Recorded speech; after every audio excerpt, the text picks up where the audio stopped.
Chilling Tales for Dark Nights.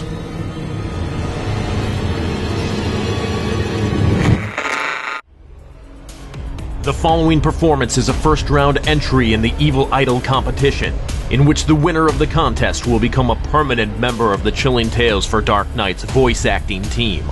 Listen to the entire performance, and if you'd like to see this particular contestant advance to the second round, which begins August 1st, simply click the thumbs up icon to vote in their favor. If you don't care for the performance, click the thumbs down icon instead. Thanks for listening and for participating, and good luck to all of our first round contestants.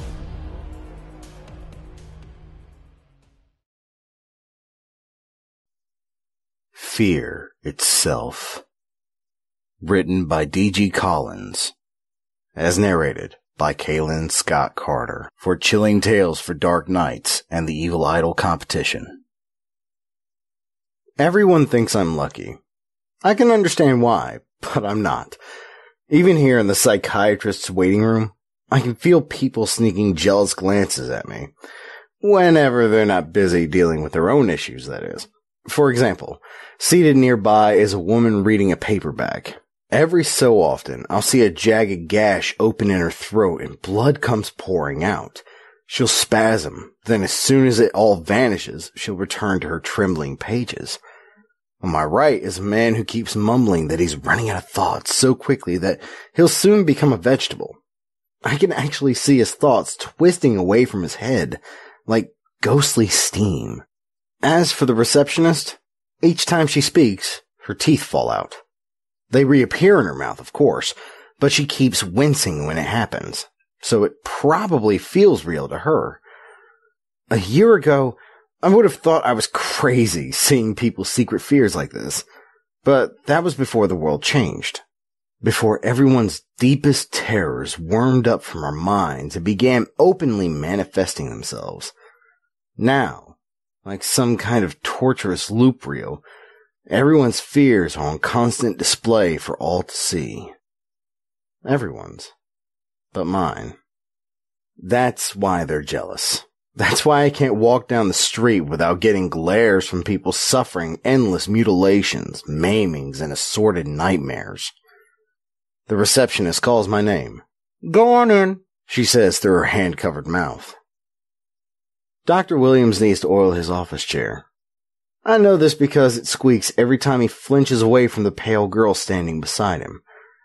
Weeds are laced through her wet hair, and she keeps reaching over to stroke his cheek with the backs of her blue-tinged fingers.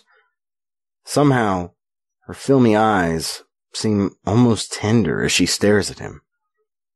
I don't ask about it. Nowadays, asking is considered impolite. "Well then," Dr. Williams begins, "how can I help you?" I'm not sure you'll understand.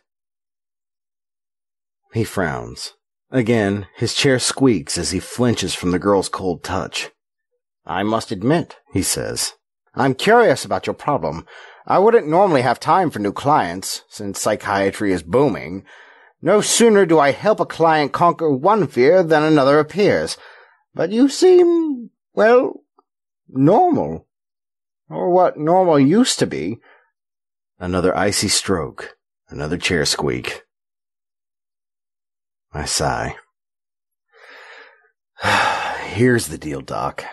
I love my work. It's the only thing that's ever brought me any happiness in my life. Without it, I'm lost. "I see," he says. "And what do you do?" Something nobody gives a damn about anymore. Everyone thinks I'm lucky, walking around without nightmares following me.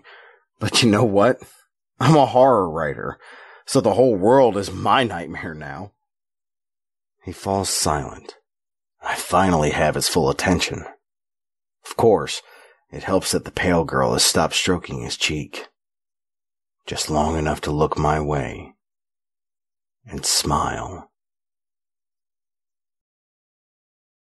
Thanks for listening. If you haven't already, don't forget to cast your vote for this contestant via a thumbs up or a thumbs down. Thanks for voting and for spreading the word about Chilling Tales for Dark Nights and our first ever Evil Idol competition. Tune in August 1st, 2016 for the start of round 2.